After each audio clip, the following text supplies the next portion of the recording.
Rebuilding after the wildfires in Altadena has been anything but quick and easy. The Eaton Fire in January of 2025 left hundreds of families without homes, and as of late March, many are still waiting for the green light to rebuild.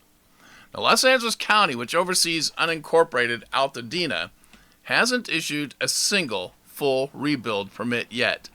They received around 80 to 100 applications, but as of mid-March, not one has been approved.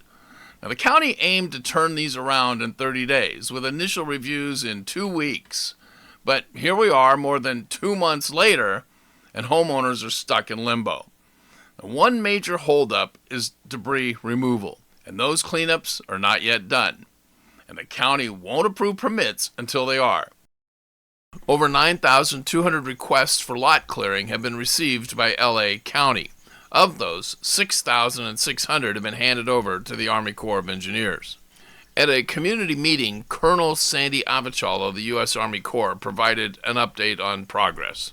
And this is as of March 25th, 2025.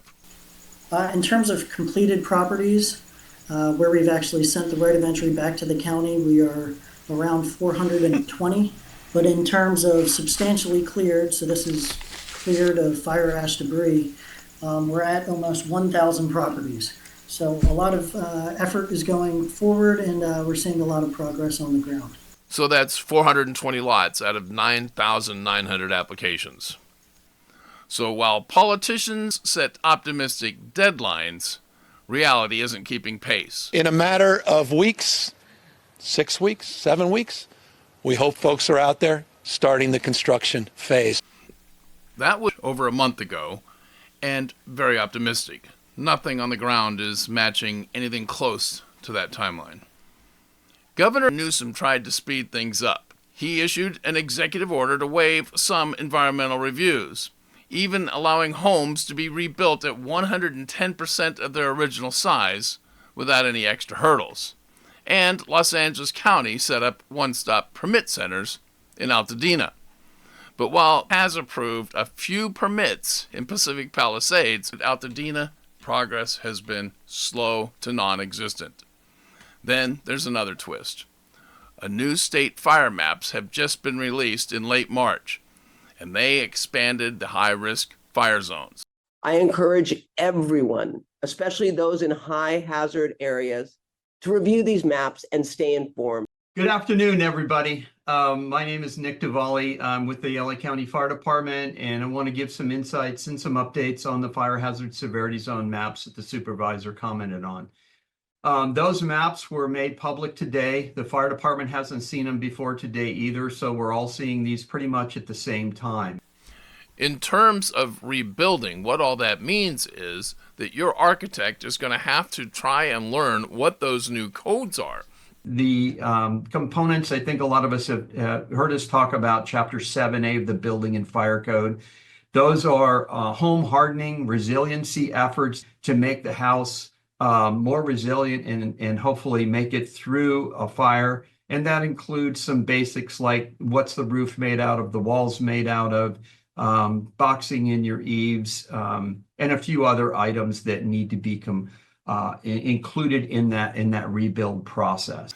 Now, officials say it won't delay permits, but it's another layer of complexity for homeowners navigating an already difficult process. 500 properties in the Eaton area face stricter building code.